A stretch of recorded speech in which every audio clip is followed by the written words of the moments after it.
aminareo rehetra ny ry havana ny fahasoavana sy ny fiadanana noho ny fahalalana tsara any Kristy Jesosy Tompontsika. Apokalypsy toko 1:20 andiny voalohany hatry amin'ny 5 no angalantsika ny fampianarana amin'ity andro anio ity. Mibanjina lohahevitra vaovao indray isika eto amin'ny isan'ny fiangonan'i Jesosy Kristy eto Madagasikara dia ny hoe mitana ny teniny ny Tompo. Araka izany mandritra ity volana Febroary ity isika dia resaka bebe kokoa ny amin'izany tenin'Andriamanitra izany. Ao anatin'ny rivo-doza isika siklona Batsiray malaza no hoe mahery ity rivo-doza ity ary araka izay hita hatramin'izao andro iresantsika amin'izao ora iresantsika izao any amin'ny faritra any amin'ny toerana isan-karazany any dia mandravarava tokoa ity rivo-doza ity. Miosaka ny tany, mahery ny ranomasina, tondraka ny rano. Fa ao anatin'izany indrindra no hanomezan'ny Tompo antsika fanantenana vaovao indray ny amin'ny hoe hahary lanitra sy tany vaovao indray izy amin'ny alalan'ny teniny. Ny Apokalypsy raha jerena dia arak'izay fantatsika nosoratany izaona apôstôlin'i Jesosy Kristy tany amin'ny taona 10 taona izany hoe efa fotoana tao aorian'ny faharavan'i Jerosalema nanoratana azy ary nisoratana ho an'ireo mpino izay niara ny fanenjehana izany. Izany indrindra no iantefan'ny hafatra amiko sy aminao amin'ity andro anio ity mba hampahery antsika indray ao anatin'ny ady izay atrehintsika. Andeha arahantsika mamaky ny zaona ny Apokalypsy toko 1:20 andiny 5. Ny andiny 5 izay efa nivonaky teo ihany andeha averintsika amin'ny anaran'i Jesosy manao hoe aroa ilay mipetraka eo ambonin'ny seza fiandrianana, Indro avaoziko ny zavatra rehetra, ary koa izy soraty fa mahatoky sy marina ireo tenireo. Mahatoky sy marina ny tenin'Andriamanitra ka manavao ny faneken'ny Tompo izany, manavao ny faneken'ny Tompo ny teniny. Raha tsaroantsika dia izao ny fanekena nataon'Andriamanitra tamin'ny Abrahama rehefa niantso azy izy dia zavatra roa, taranaka sy tany, taranaka sy tany.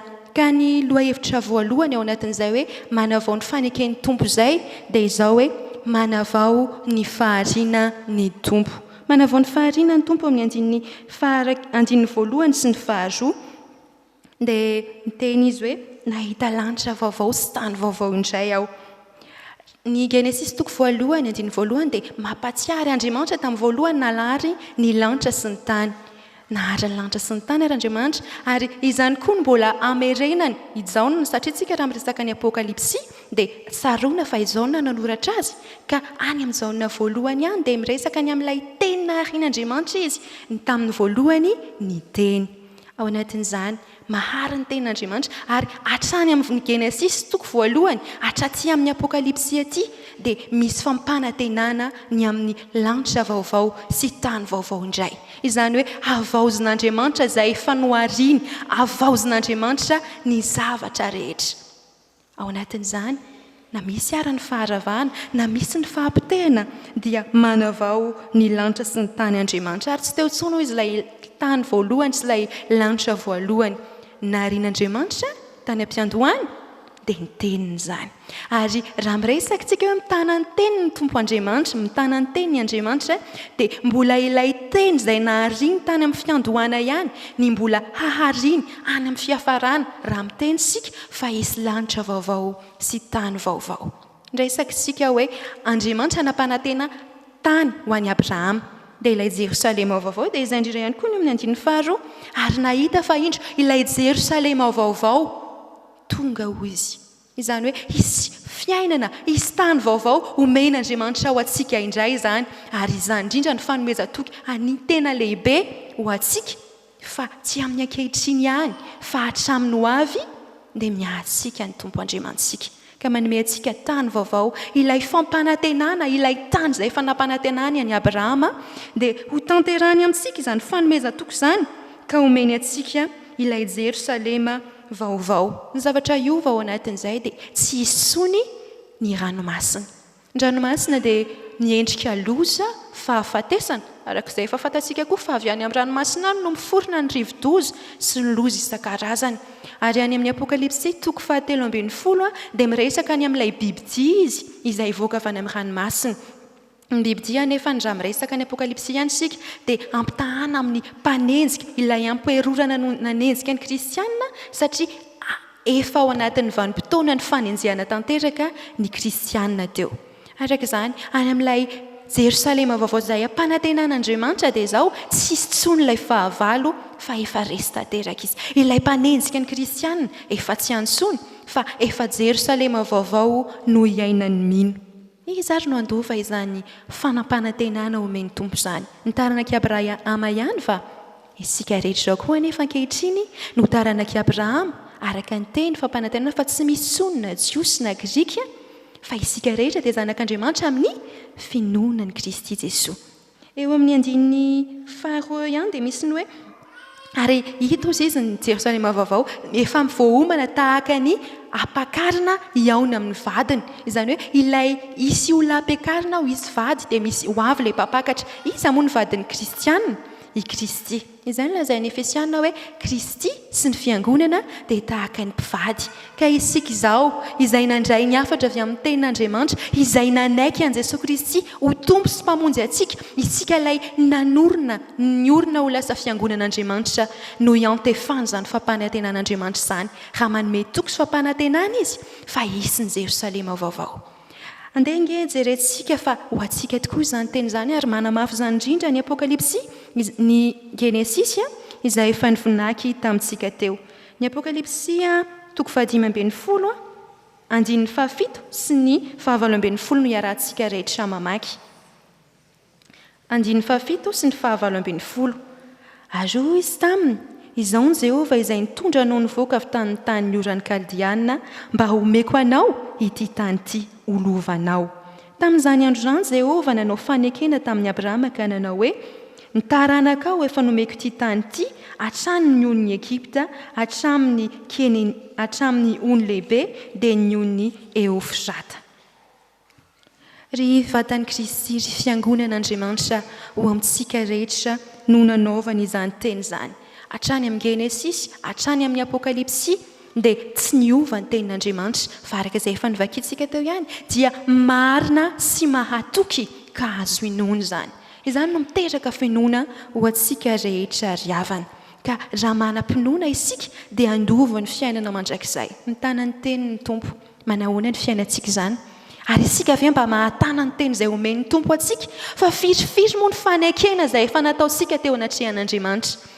Tamin'ny alalan'ny sakramentany batisy izany, tamin'ny nanaketsika ho mpandray ny fanasan'ny Tompo ary rehefa mahazo fahasoavana na manam-pifaliana na teo amin'ny fanambadiana dia nanao fanekena isan-karazany isika. Anao an'izao aho hoe, anao an'izao aho hoe amin'ity taona vaovao ity dia izao ny fikasako, izao ny zavatra ho ataoko. Fa tena iainantsika ve izany tenin'Andriamanitra izany mba mahatana marina ny fanekena izay ataontsika amin'ny Tompo ve isika? Fa ny Tompo tsy miova ny teniny fa raha nahary izy tany am-piandohana mbola mahary izy ankehitriny ary mbola hary izy amin'ny fiafaran'izao tontolo izao.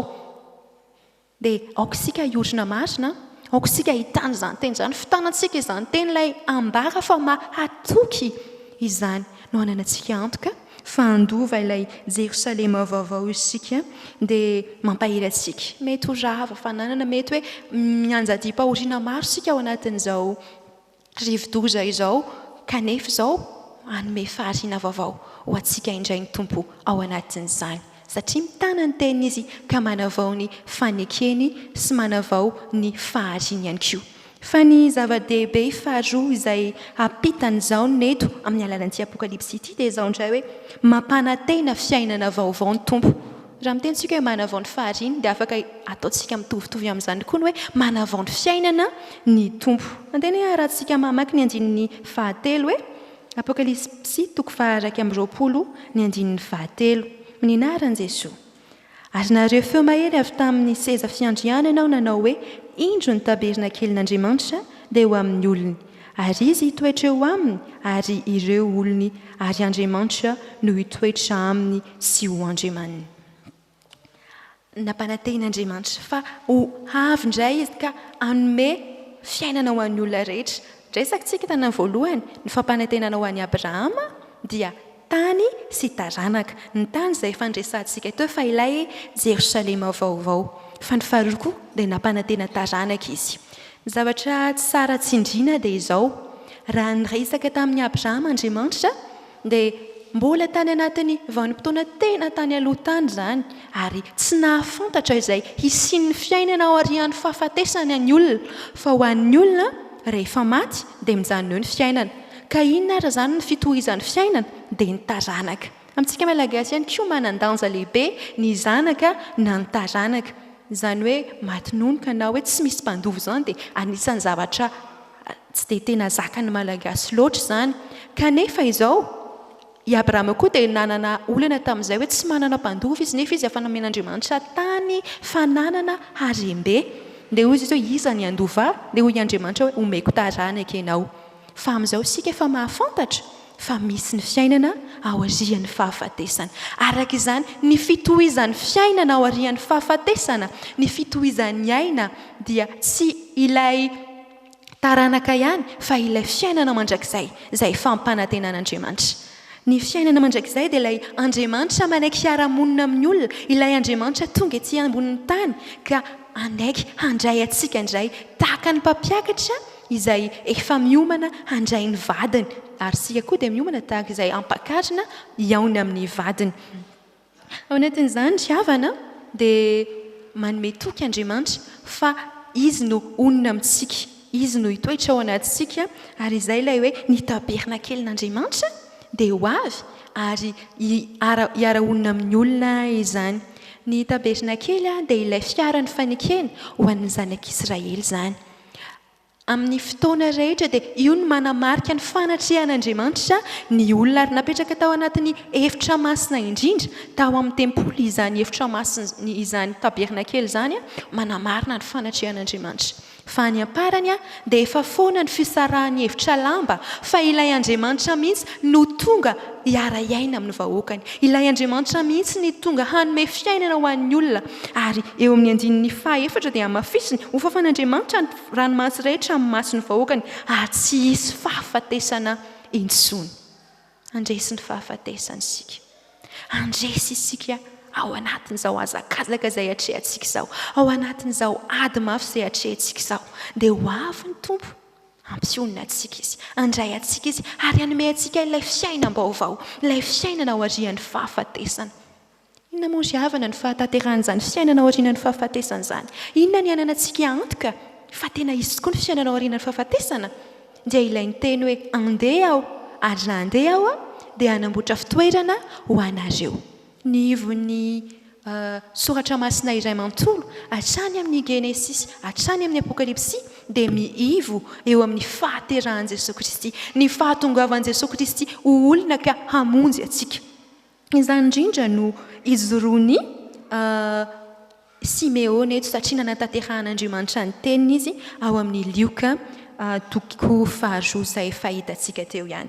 Dia novakitsika miaraka ny Lioka toko faharoa ny andiny fa 7:20 hatramin'ny faha-1 amby 30 hatramin'ny faha-2 amby 30.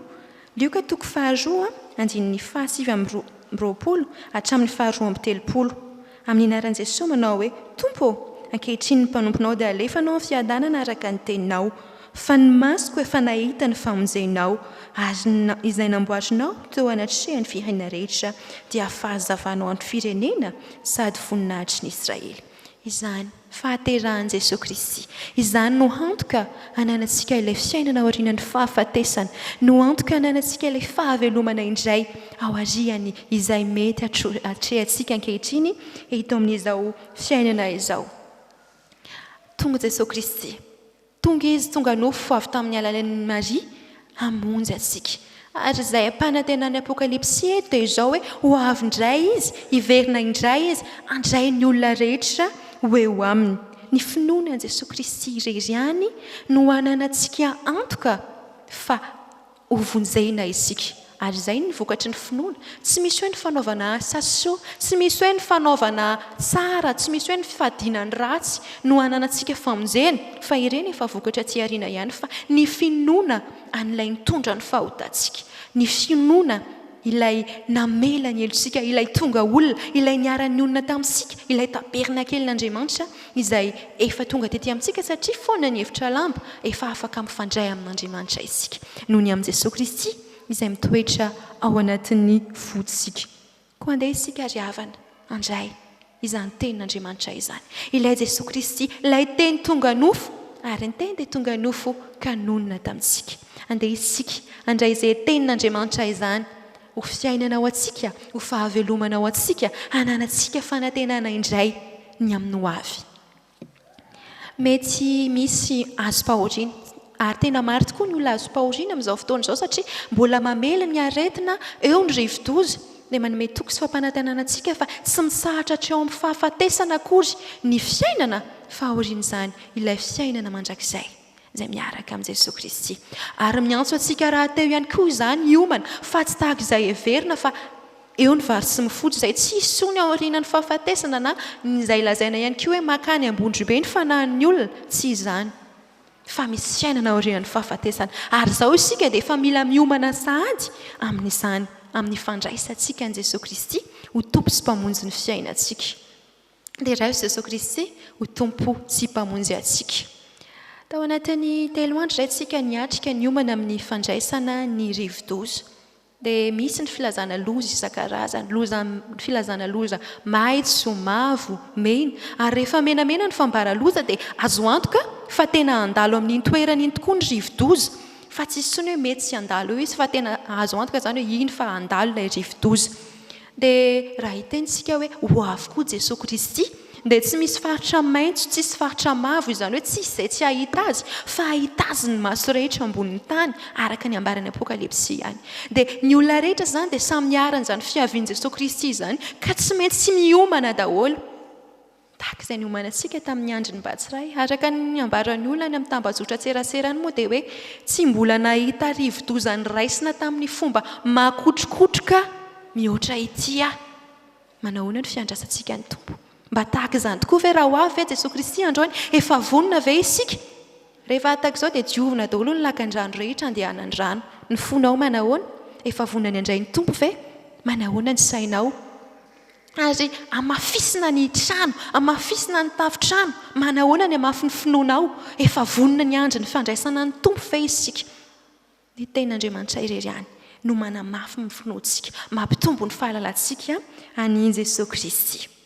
Araka izany riavana dia aoka tena hifikitra marina amin'ny tenin'Andriamanitra fa ny tenin'Andriamanitra izay nampanantenana ny Abrahama taranaka sy tany dia mbola avaoziny indray ankehitriny manavao ny fanekena izy na raha araka izay mety halalantsika dia manao hoe renouvellement na contrat, renouvellement de contrat izany hoe miavao ilay fanekena izay fanaovany amintsika. Dia mampanantena indray izy fa hanome tany vaovao, fahariana vaovao dia ilay Jerosalema vaovao izany. Ary mampanantena izy fa hanome fiainana vaovao ilay fitohizan'ny fiainana dia ilay fiainana ao aorian'ny fahafatesana izany. Mahatoky ny tenin'Andriamanitra. Raha nahary izy tany amin'ny Genesis toko voalohany raha jerentsika amin'ny endrika fanamboarana kanonika, Genesis any amin'ny voalohany indrindra, Apokalypsy any afarany, dia nefa ny zavatra teneniny dia mitovy.